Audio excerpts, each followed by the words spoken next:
Welcome and happy Friday, everybody. Welcome to Be Free TV, where we'll be talking about freedom and freedom-based solutions to the government-manufactured issues that affect so many people today, and how these freedom solutions can make the lives of everyday people better. As you're aware, we've been focused on insurance and healthcare as I'm running for state insurance commissioner, and some government things at large. But a lot of the things that you've heard me talk about over the last couple of years as I've been running for office, I've been blessed to be able to get folks on to debate these ideas that work inside the industries that are most affected. And oftentimes those are medical professionals. So today I'm pleased to have on our show Mr. Matt Dinsmore, Spokane area medical professional, so that we can talk about some of these ideas and how we can make healthcare cheaper and just a little easier for everybody in Washington. So welcome, Matt, to the show. Thank you. Glad to be on. Awesome. Well, I appreciate you joining us. Happy Friday to you and your family. It sounds like you guys are doing well throughout this crazy time. I'm glad to hear of that, and I appreciate you joining me, my friend. So what I'd like to start with, Matt, just real quick, tell everybody a little bit about yourself. Not so much the direct primary care stuff, but who is Matt? What type of medical doctor are you, and what type of healing have you been focused on? Sure. All right. Well, I'm a nurse practitioner. So in the crazy world of doctors and physician assistants and nurse practitioners, nobody really knows what they do. But basically, a nurse practitioner can prescribe meds, order labs, order medications, refer out. The state of Washington, they have very similar liberty to do what in the primary care world, what a primary care MD or DO does without the oversight of an MD. So we have a lot of liberty in the state of Washington to provide care. My specialty is in family practice, and I've spent over 6 years now in family practice and have enjoyed partnering with people. As a nurse, our goal is to advocate and partner and to try to help them be the healthiest person they can be. So at Direct Primary Care, our motto is supporting health, promoting purpose. So we believe that when somebody is as healthy as they can be, they are able to fulfill their God-given purpose. And so I've been able to kind of change the way that we were performing medicine through direct primary care, trying not to go into it quite yet, and in a way that we feel like really freed us from some of the ties of insurance regulations. And that was kind of like my mission, right? From going to nurse practitioner school 6 to 8 years ago, was to be able to really partner with people. And otherwise than that, being a nurse practitioner, I'm a dad of 4 kids and with a lovely wife, and enjoy them immensely and try to get out. We're building a house right now, and we have a couple cows in our backyard, and it's been a great opportunity to be able to live out in the country. Yeah. Awesome. Well, the more people we get focused on, treating patients, making them healthy, bringing, quality care to their life, is going to be better for all of Washington. And, I commend folks like yourself for doing things like that, because folks like me that don't have any eye for it rely on people like you to keep us alive and well for our family. So thank you for serving your community as Spokane. I know some folks out there that appreciate the direct primary care model, and I'm excited to bring some of that conversation to folks today. So, why don't you touch just a little bit on a broad overview of what DPC is for somebody that's never heard of it, and then we can get into some of the nitty-gritty. Okay. So I'd say direct primary care is a different type of care model. So there's kind of the fee-for-service model where you go in, you pay a fee, or you use your insurance to pay for that. Direct primary care is a subscription-based or membership model for primary care. So very similar to like a gym membership where people pay a monthly fee, and then they get to go into the gym as many times as they want. They're not billed like per mile on the treadmill or per rep on a dumbbell. With direct primary care, people pay a monthly membership fee, usually averaging around $55 a month. And then they get unlimited primary care services included within that, and usually most urgent care services as well. So that's no co-payments, no deductibles. these offices really never bill insurance for care anyway. There's a monthly fee, and then you get unlimited care and access to your provider. Usually within that monthly membership fee is like if we do procedures in-house, like EKGs, pulmonary function tests, if we suture up a wound, no additional cost for that.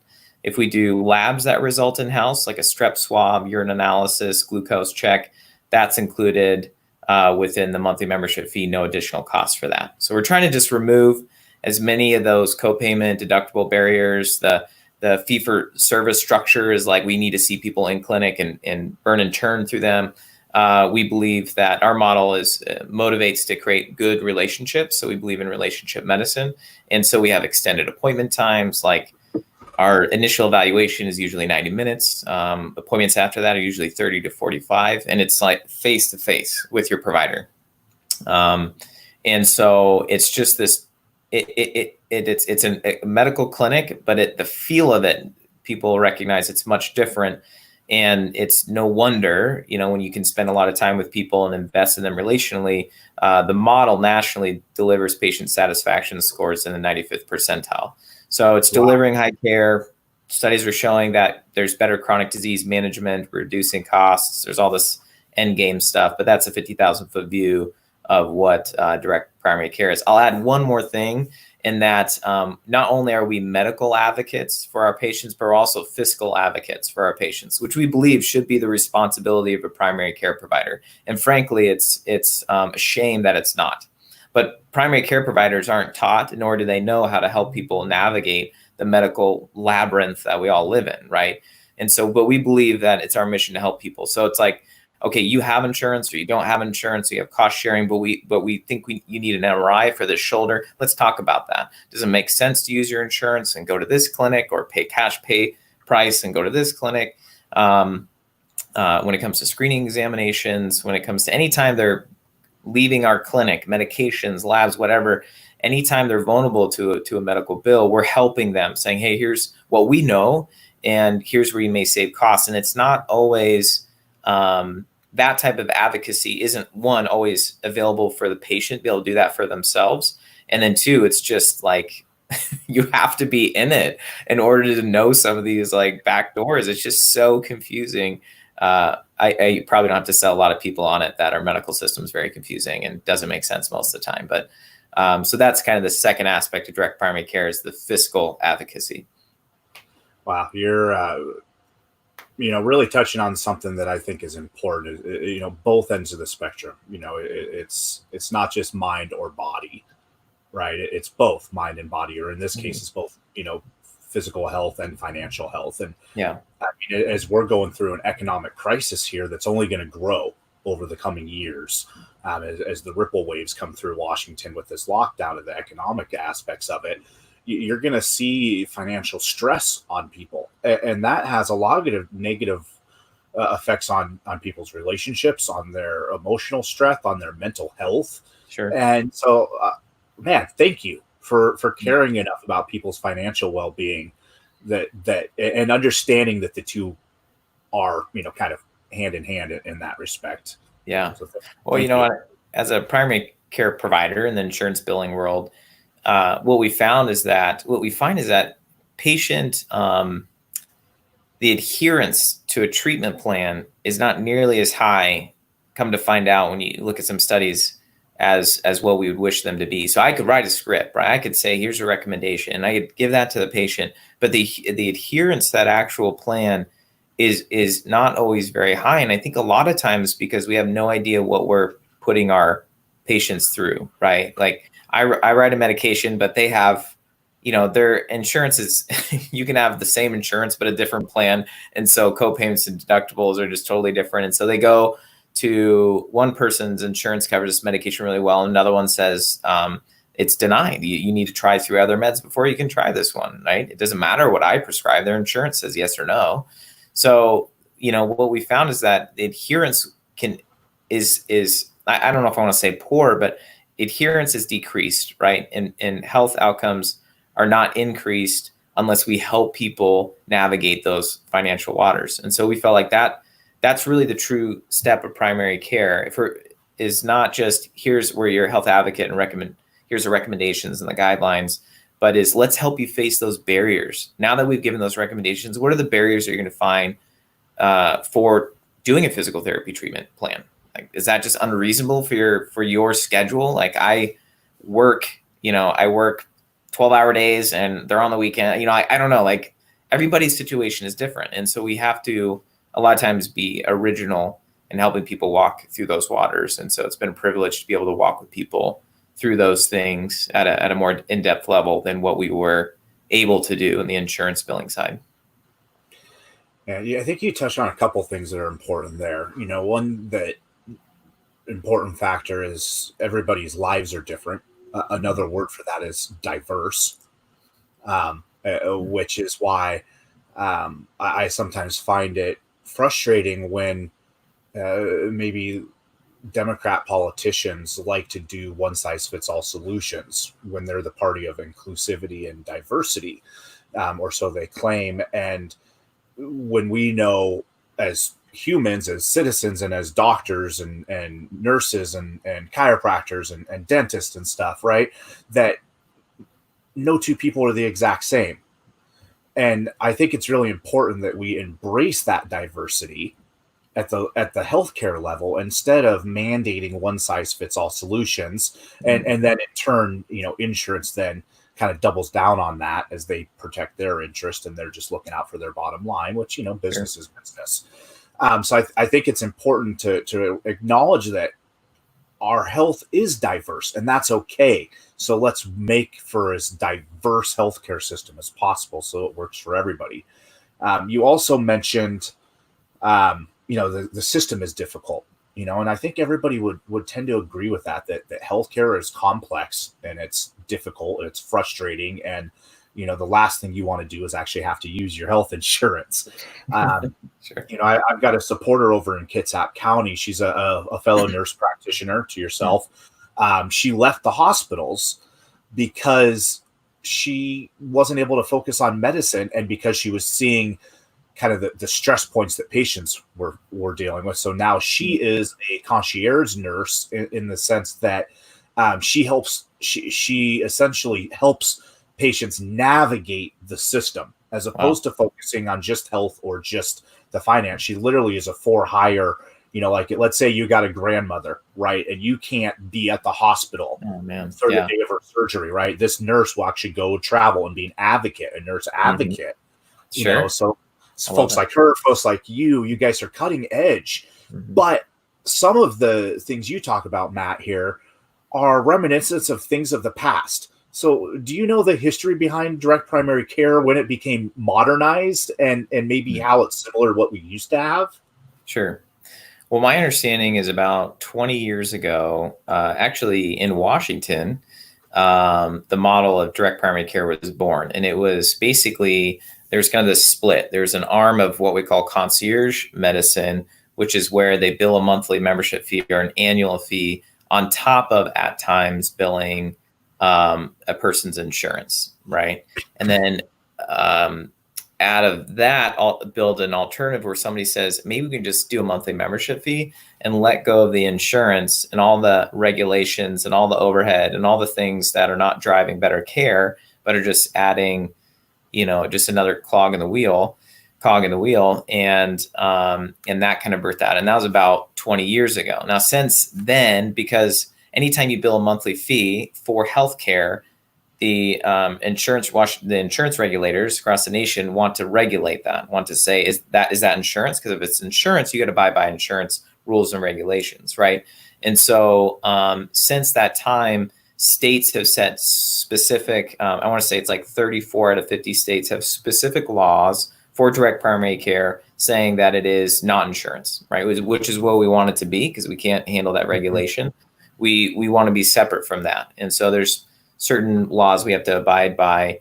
Now, I would say, so that's kind of like the relative quick history, but the insipidus of direct primary care was, how do we return to reestablishing a relationship between the provider and the patient like it was long ago when you were trading chickens and eggs for services, right? When you had that community doctor that was an active participant in the community, right? It wasn't just this, run through the mill, check boxes, filling out a form.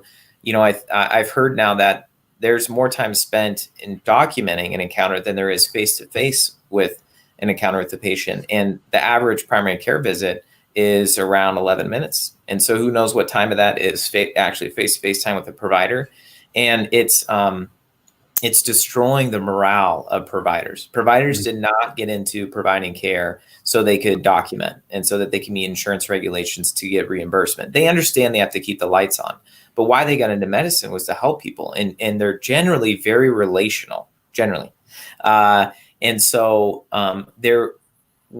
20 years ago or about, there was this movement because it's kind of reached its its pinch point where we just felt like providers have lost control. Their relationships with patients and providers were being fragmented. There is awkward third parties now between providers and patients.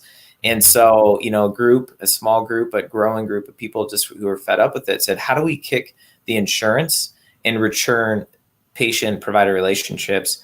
And that's where direct primary care is formed. And you'll commonly hear people say it's the old model with the new twist, with like telemedicine and a membership form. And so it does that, like you're saying, it is reminiscent of care of old, which we like.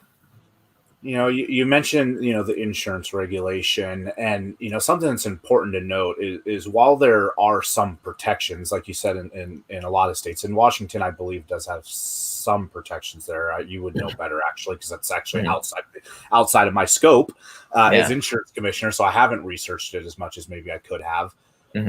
But something that happens a lot here in Washington with the 40-year career politician incumbent is he likes to overstep those bounds. And what's happening here in the state of Washington is sometimes with health ministry plans or even other membership plans like kind of like self-defense liability insurance, and which would, both of these products are similar models to what you have. It's a fee, a membership-based service. The insurance commissioner has been putting out cease and desist letters to organizations that operate in the exact same manner you have.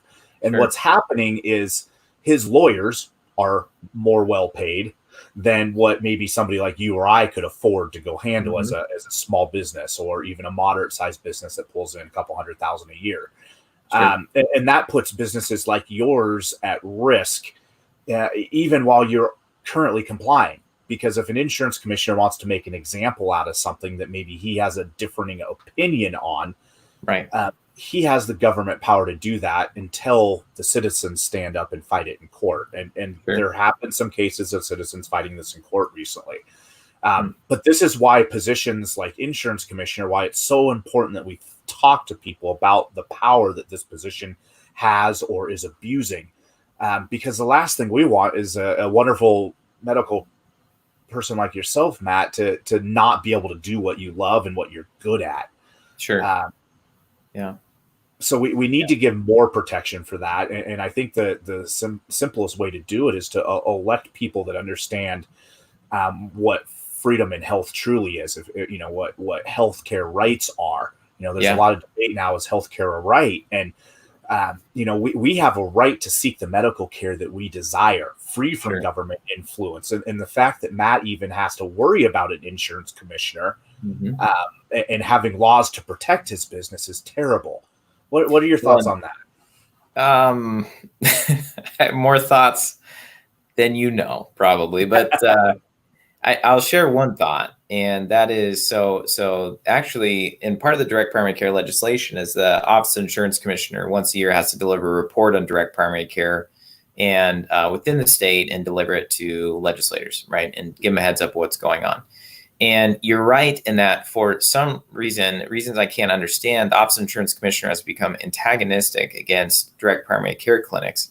And particularly, they don't, even though the law pretty much basically states that direct primary employers can pay for direct primary care memberships, the Office of Insurance Commissioner has stated that he doesn't like that direct primary care clinics are talking to employers saying you can sponsor memberships for your employees. And businesses are being fleeced and hammered more than the individual, than the individual. Like, businesses are paying so much for health insurance, it is ridiculous. And a lot of businesses can't afford it. They can't afford an additional $450 per person, and let alone paying for family and dependents. Like that is becoming very difficult. They might be struggling to cover for their own families, let alone their employees. I mean, like, most businesses' profit margins do not allow another $450 whatever per employee, and especially small businesses, which is a majority of businesses. And so what direct primary care has said is, hey, listen, we know that you might not be able to provide like full-blown insurance, and we believe that there is a space we want people to have like a solution for a major catastrophe. We want that. We don't want people to be financially insecure with that. But as a business, if you could say, hey, I can supply 70 to 90% of the needs that you'll need in your lifetime for no additional cost to you. And I will cover your monthly membership for you for direct primary care. So you can get same day to next day availability, 24/7 access to a provider, 70, 85% off labs, 80, 90% off medications, right? And it's going to cost that employer $55, $65, $75, whatever direct primary care clinic they sign up with a month. That is substantially cheaper. Now, I understand it doesn't cover every one of their healthcare needs, but why is the Office of Insurance Commissioner not okay with a business who wants to supply some benefit to their employee, allowing them to purchase a direct primary care membership? One, the law agrees with it, but why, the reason to be antagonistic against small businesses seems unnecessary to me. Like, this is something we need to help support small businesses and therefore help support employees in getting care. And we know that if primary care is accessible, chronic diseases go down, hospitalizations go down, serious conditions like cancer due to increase in preventive screening go down. It saves costs in the long run. So insurance companies love that. They love that type of thing, right? Hospitals should love that. They should love that type of thing because they're not having to foot bills for people who are uninsured. But we're feeling now where previous years we haven't, but most recently there's been kind of more of a specific attack in direct primary care. And I do think that individuals should be aware of that, should be rise up against it in a sense of saying, wait, I want to have an option to be able to see the primary care physician that I want to see. And if my employer is okay with sponsoring that, then like, why can't he have that as an option? What danger is there in an employer doing that? And I don't know. That danger is limited because those people already are already, wow, I can't say that 3 times fast, are already, they don't have coverage in most cases. Right. So you're not taking somebody that has Cadillac health insurance, right? The best insurance that, the Congress people get, and then giving them, 30% less coverage, mm-hmm. right? You're taking somebody with zero coverage and giving them 70% more coverage.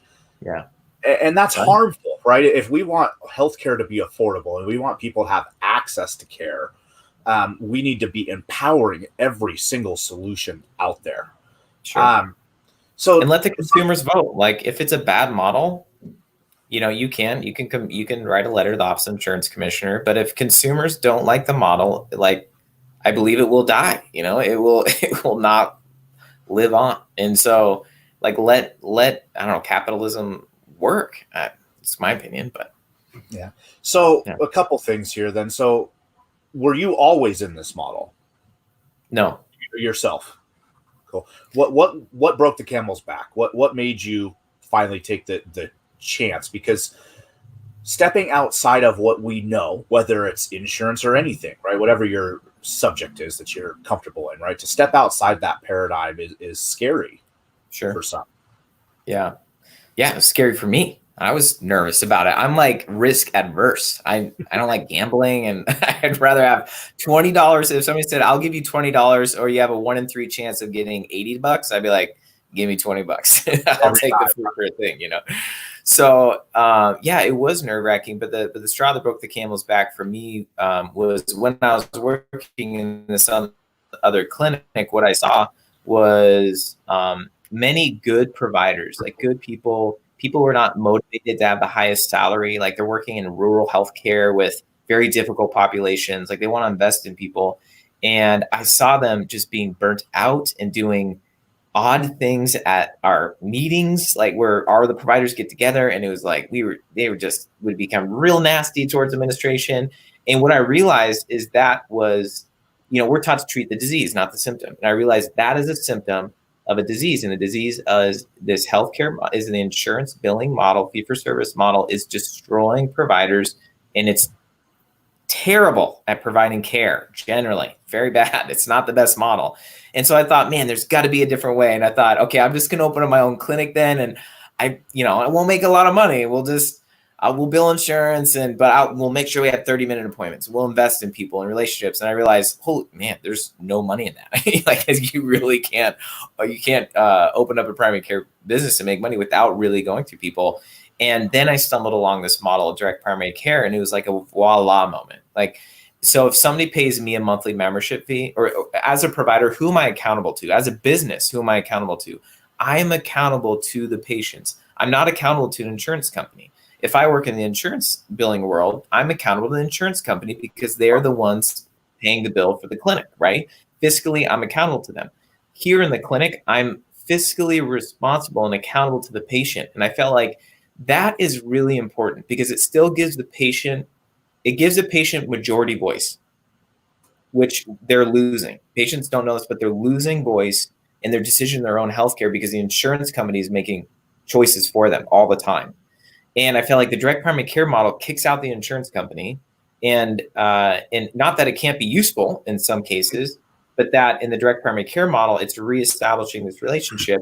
And so now I have to be, if I have terrible bedside manner, people won't come see me, right? Like I have to have good bedside manner. I have to spend time with people. I have to provide high quality care. And I like the fact that providers in this model are accountable to that. And I think patients do as well. And so that was what finally kind of got me out of my seat and said, we got to do something different. And I'm ready to do that because I feel like incentive wise, things just line up better under this model.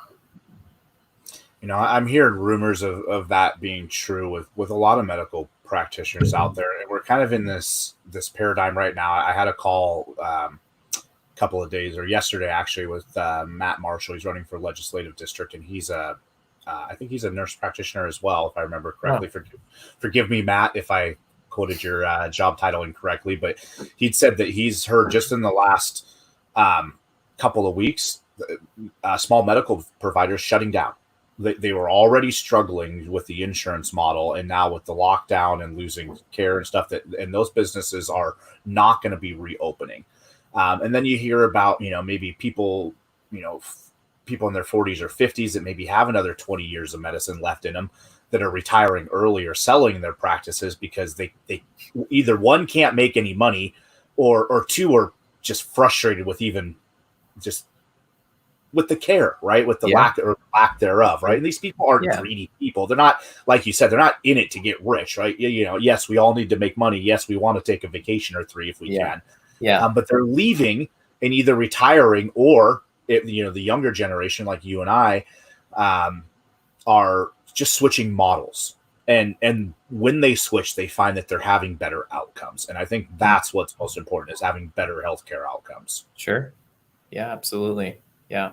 I mean, and what's been nice over the last 5 or 10 years is the data is supporting that when you have direct primary care like relationship, it is producing better outcomes. Yeah. Well, I want to drill down on a couple kind of quick questions. So you think it's cheaper overall too? Tell me, an idea or two specifically what's cheaper and why it's cheaper this way for your patients.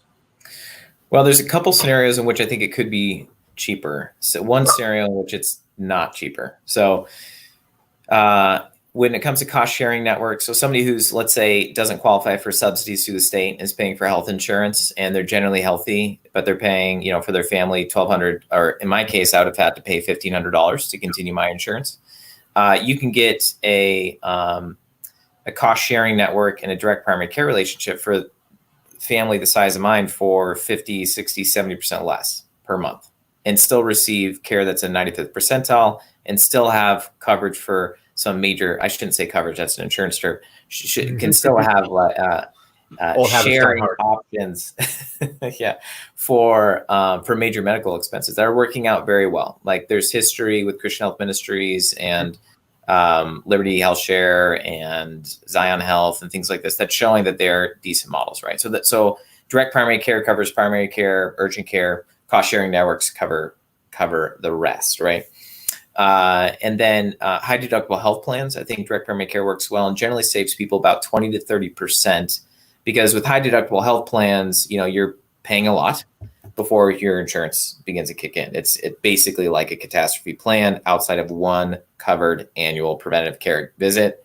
God forbid you talk about anything other than preventative care at that visit, because you will be charged at a normal office visit. Yeah. It won't be covered under preventative care. So, but these high deductible plans, with $7,500 deductibles, even if you pay a monthly membership fee on top of that, because 85% off for our labs is like $25, or you can pay $250 if we bill your insurance because your deductible is so high, or you can pay $55 for your labs, or you can pay $5 through us. And so it doesn't take many encounters to save money, not including co-payments and office charges and things like that. So high deductible plans with direct primary care is kind of a sweet spot, we believe. And then where somebody, like if somebody has fully employer-sponsored healthcare, or maybe the state is fully covering them, paying an additional monthly fee is going to cost more. We can't save money if your care is free. Like if we order labs and it's $25 for us, but free if we charge your insurance, well, then that's what we'll do. Instead of us charging you labs, we'll send it off to the lab company, and the lab company charges your insurance, and it's free. So, but the monthly membership fee would be an additional cost. And so then the selling point for us is that, but you're going to receive care that is unprecedented. You're going to get same day, next day availability, and you're going to get advocacy that is not familiar in the regular clinic billing world, right? And so then you're paying in addition for basically high quality care. So those are kind of three, and people sign up across the spectrum for all those three reasons. We have people on Medicare, and we have people on state, we have people on Social Security Disability who have somebody sponsoring them. People with cost sharing. So you're supplementing for a variety of different scenarios. Yeah. Okay. Yeah. I see it as for like my family, and we're traveling, so I don't have any doctor I can particularly rely on, unfortunately, right now. But our family, we see it as a good combination with a catastrophic insurance, right? Yeah. We're a young family, so we might have another kid. So my wife needs some medical coverage in case it's not a normal birth, right? We went through a normal birth at a birth center. I could have paid a couple grand cash, would have been no big deal. Yeah. And it ended up at the hospital the day the baby was born, and 40 grand later, right? So we would have wanted a catastrophic insurance plan, but what we're stuck with is a plan that is not only high deductible, but it's still expensive because it's covering a bunch of stuff we don't want. Right. And, if we could have a true, like, a la carte health insurance that allows somebody that wants everything to have everything. Yes. Right. And then somebody like me that wants, 8 of 30 things, right? Then I could supplement with a direct primary care. I could have $200 a month of insurance for my family in case we break a leg or we get cancer, or, something terrible. But then I could pay, $60 a month to Matt Dinsmore's direct primary care business. Sure. Yeah. Flexibility being key. Well, and it'd be interesting, the application of that, because I think in addition, that would show some transparency for whatever a la carte item you're choosing, right? So if you're choosing higher prescription tier coverage, right, then you would find out what, additional per month that is, what value that is, what, you're, in that case, you're controlling your financial risk. And we do that in other areas, don't we? Like auto insurance and house insurance and my life insurance.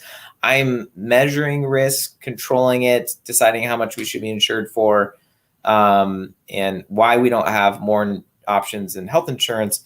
I think the primary reason is because it's so still bloody complicated. But hey, that's why I have insurance agents to help us walk us through things like that, right? You know that that was your former life, right? And being an insurance agent. So there's people out there, good people that would help people make good decisions when it comes to a la carte health insurance options.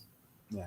And people typically trust their insurance agents. Usually your insurance agent, or not usually, that might be the wrong word. Often your insurance agent is somebody somebody you went to school with, or somebody that your buddy's friends with, or you've had them for 20 years and stuff. So agents provide a service, and that's good, but we should definitely make them less necessary to a point, or to make them more impactful so that they can help somebody actually make smart choices in health insurance, instead of, well, these are the handful of options you get and they're all expensive and you're probably not going to like any of them.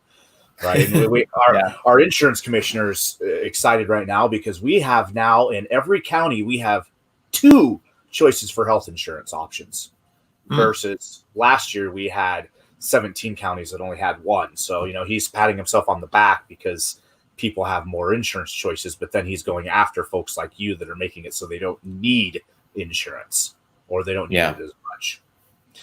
So you're in Spokane. Tell me a little bit about practicing medicine in relationship to licensing, in relationship to working across state lines, things of that nature. Right. You're how far away from the Idaho border do you live? Oh gosh, we're about a half-hour drive from Spokane. So I don't know, what is that? Maybe 20 miles, 20. Yeah. Something like that. Pretty close. It's a really, really close drive. So licensing wise, I can't practice in the state of Washington unless I have a Washington license. You have to go through the application with that, or Oregon or any other state. You have to apply specifically with that and pay your dues and all that.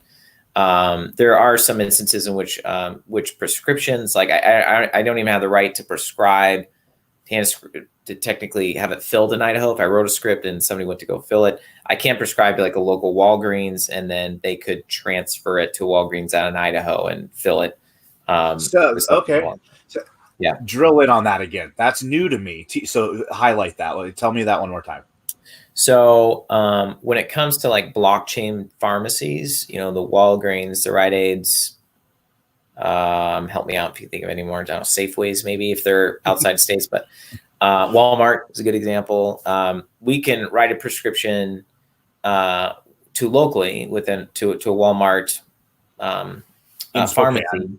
And then if somebody happens to be in Arizona, they can go to a Walmart in Arizona, and they can see that the prescription was written in Washington. And I haven't seen any issues at this point with getting that prescription refilled or filled in another state. So long as it was my Washington license prescribed in Washington, they can fill it in another state. There might be a little bit of stipulations with like controlled substances, but that's kind of few and far in between. So what about the flip side of that? So let's say you have somebody that lives in Idaho that wants to commute to Spokane to get treatment from you, and they have a pharmacy, small local pharmacy in their town.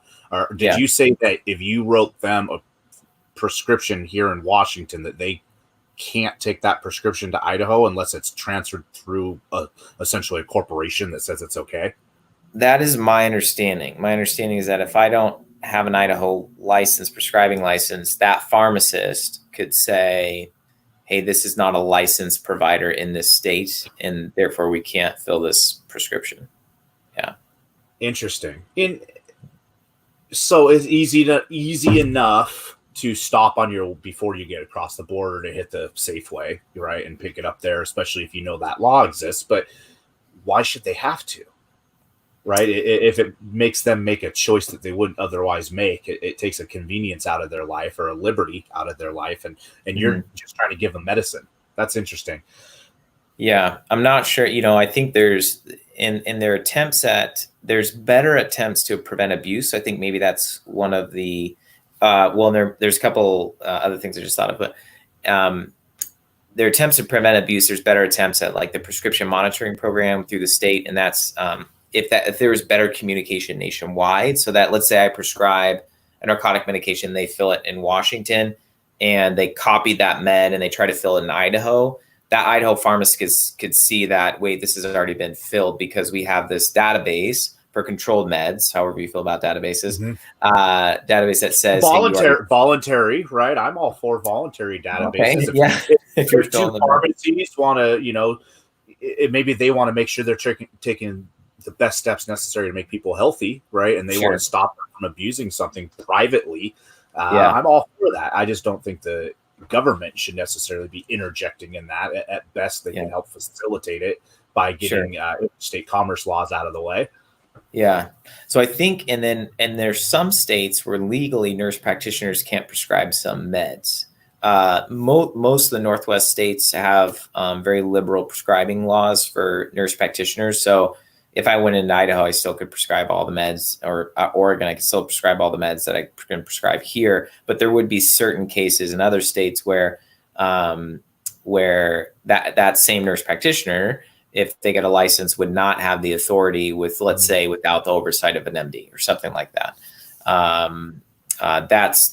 There's individual state laws that are still maybe don't agree in that way. So I wonder if that's part of that, but I don't know. There's, I think there's some people who like collecting on licensing fees. Like as a nurse practitioner, I have to pay both an RN license fee to keep my nursing license and a nurse practitioner licensing fee, though they're both the Board of Nursing, from my understanding. So it feels a little bit like they're double dipping there, but just a little bit. So that's two licensing. Do you have a business license as well? Yeah. City? Mm-hmm. Yeah, city and state. Yeah. So that's 4 licensing, so you can take care of people and make them feel better. Yeah. Interesting. So, I talk a lot about small government. I talk a lot about freedom, and I understand in this general age, we're conditioned to believe that we need government to keep us safe. Mm-hmm. And I understand that fear, right? We don't want bad doctors out there, right? We don't want people overdosing on medication because the pharmacist was a quack and didn't give them proper instructions, right? Sure. We can all agree that we don't want people to die without regulation. But when you see things of this nature, where somebody like yourself is 30 minutes away from a border and could theoretically have 2 businesses, right? Maybe you do part-time in Idaho, part-time in Oregon, or Idaho or Washington, right? Maybe even 3, sure. Right? Certain parts of the state, you could have licenses in multiple states. You could theoretically have to pay 20 to 30 different licensing fees just to practice medicine. Yeah.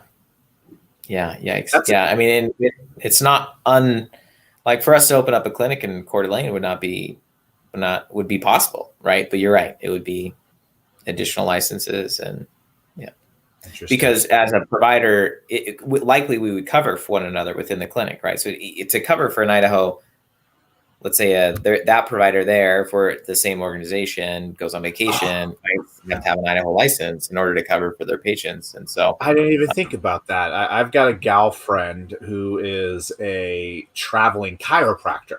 And what she does is she covers small businesses, as many small businesses are, a sole provider, a sole prop. And if you want to take a day off or take a week off with your family without telling your patient, sorry guys, you got to go to the hospital that you got. And so on a border town, you might have a buddy that lives 30 minutes away that you trust, that you went to med school with, that you graduated with, and they would need a second license just to come treat your patients who and trust them. They know and trust you, and and trust this other doctor, but they can't do it without permission from the government. Just find somebody in Idaho who would do that. Wow.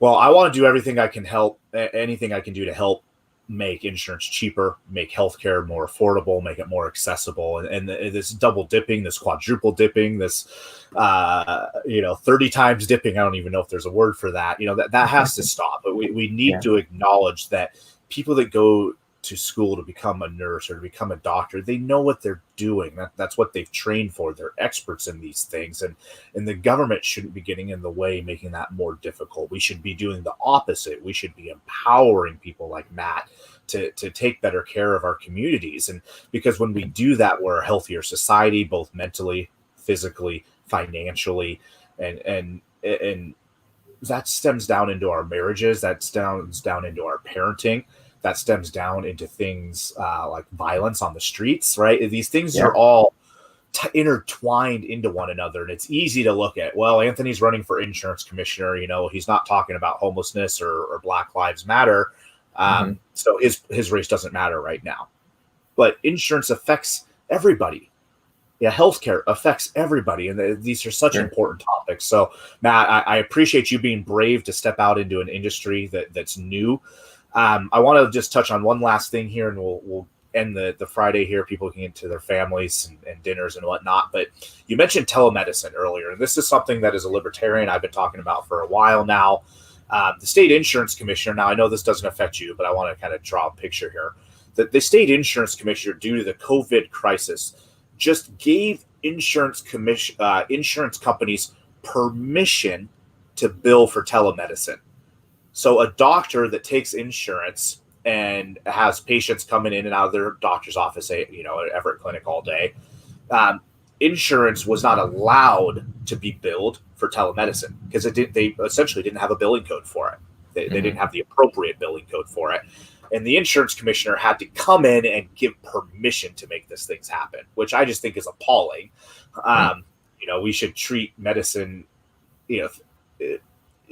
use any resource available to treat patients and make them healthy. So with that said, touch on telemedicine. Why do you find it helpful for your practice? And tell us a little bit about the COVID situation and how you were able to utilize it. Yeah, well, frankly, a majority of medicine doesn't need to be delivered in person. I mean, it doesn't. With the technology that we have through video conferencing and conversations, probably a majority, it might be 55 or 60% of conditions can be addressed through the convenience of a person's home, right? And but because in the insurance world, the reimbursement rates were not available or so low, you can't financially be motivated to do that. So you have to tell a patient to come in, take another day off work, and tell them your labs are normal, or there's a slight abnormality that takes 30 seconds to go over. I mean, we're wasting people's time. It affects employers. It's ridiculous. So even the reimbursements are, I think, even now that we can build a code or an insurance company can, I've heard that the reimbursements are still fairly low and more likely people will continue to encourage in-office visits. Now, I'm not saying everything can be handled in office, right? But in today's technology, it's something we should be taking advantage of. And access is key, and especially when it comes to care. People go to the urgent care and ER all the time because they can't access somebody to ask them a question. Like there's overutilization because they can't talk to a medical professional because they don't have a friend nurse who can answer a question, right? So to say like for somebody to be able to text midday, our provider, which is common at this, what's going on, provides reassurance. Here's what we can do. And we're significantly decrease costs and helps improve care and just frankly makes sense. I mean, like for today's day and age. There was another question you asked in there. So that's I'm not sure if I'm answering it. No, you are, and man, you keep giving me more to think about, and really, you're just further selling me on this system that I think is so healthy for us to be using. Thoughts on. You touched on this a second ago. You said something about employers. Telemedicine is better for employers, and I've often thought things like that. Why do you think using telemedicine is better for employees and employers? Well, I think it's access, and you're decreasing barriers, right? People are nervous about coming into the doctor. They don't want to pay a co-payment for an in-person visit. And so if you remove that and you change the access so you can have instant access right now, people enjoy that. Now, I think if you add one additional step, you go from like a lot of insurance companies will throw in Teladoc or something like that, right? Which gives a person access to some random doctor across the nation, and they're likely providing good care. But what if you could contact the provider that you've established a relationship with, that knows you and your health history? It's hard to put the value to that, but it's extremely important to care. I know a person who got an MRI on their pelvis, and it ended up being a waste of time because they had bilateral hip replacements. In the MRI, when you get an MRI, it just like with hip replacements, it just shines a bunch of light. You can't see anything in the MRI, and the radiologist is like, I can't see anything, basically. But it's so if they just knew this patient, right? Which they're trying, the provider's trying. But if you establish a relationship, you remember, oh, you got bilateral hip replacements because I've been walking through life with you, and you would save time and costs. And so that's like the third piece with telemedicine that I think is missing is like you should have telemedicine access, but to your provider. Not to the nurse advocate, not to the front office staff, but to your provider the person who's going to be making medical decisions. Cut out the in-between people and talk to your provider. And I think that you're going to receive a higher level of care. And what's going to happen on the employer's side, at least what we see in the direct primary care world, is that you're going to increase primary care visits and encounters. You want that, especially if you're self-insured or your level funded plan. You want people to go into primary care and not in urgent care and ER, right? Because that's expensive care that the employer is paying for. You want to lower the bar to primary care, and telemedicine with, if you can introduce that and develop a relationship, just like you go into health insurance broker or in trusting them, you're more apt to call them about questions, right? So if you know your provider and doctor and you're not feeling like this is some stranger I don't know, you increase accessibility, you increase care, and you improve care delivery early on instead of when it's bad, right? When things get bad and it's like, well, now you need to go to the hospital. We could address this earlier. This would have been a different scenario.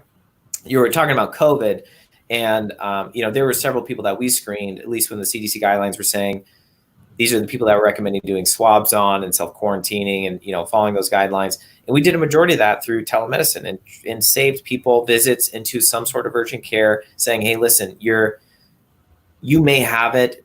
Basically what the CDC was saying is if you have it, you have known exposure, but you don't have the chronic conditions or healthcare worker, or you're not around somebody who's at risk health-wise, then they're not recommending doing swabs because we don't have the supplies to do it. So we were able to walk people through that, the CDC algorithm, and provide reassurance. Like, hey, here's what the statistics are saying. Like, people just need reassurance sometimes that, and if it gets worse, you can text me tomorrow. In fact, I'm going to text you tomorrow because we have that type of access, and I'm going to set a scheduled reminder in my phone to do that. And how often is that happening? And certain protocols are suggesting a follow-up every day. We can do that. Let's set a text follow-up tomorrow. How are you doing? Doing good. Doing fine. Still have a little bit of fever, coughing a little bit. Okay, great. Let's follow up tomorrow. Let's see how things are going. And telemedicine allows people to do that, I feel like, in a real way, where me telling you to come in every day in the clinic would just, who's going to do that? Who can do that? You have to fill out FMLA paperwork just to do that. Yeah. I mean, you 30-minute drive to the doctor, skipping lunch so you can do it, rushing back, trying to get back on the clock. And then, for folks that are sick and at home and know they're sick and just need to, double check some symptoms, right? We got, keyboard warrior, WebMD, right? It's, I'm pretty sure I got the flu here, but it'd be really cool if I could talk to my doctor for 10 minutes without actually having to drive into the urgent clinic, which stops the slows the spread of disease, COVID. Mm-hmm. So telemedicine's awesome, man. Thank you for using it. I think your model is one of the most important pieces, I think, to fixing healthcare in this country.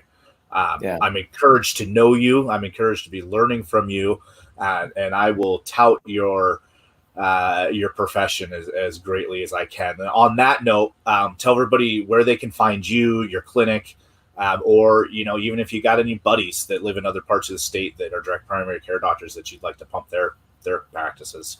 Sure. Yeah, I would love to. If you Google direct primary care in your city or town, you probably will find it. If you want to go direct primary care Spokane, you'll find ours.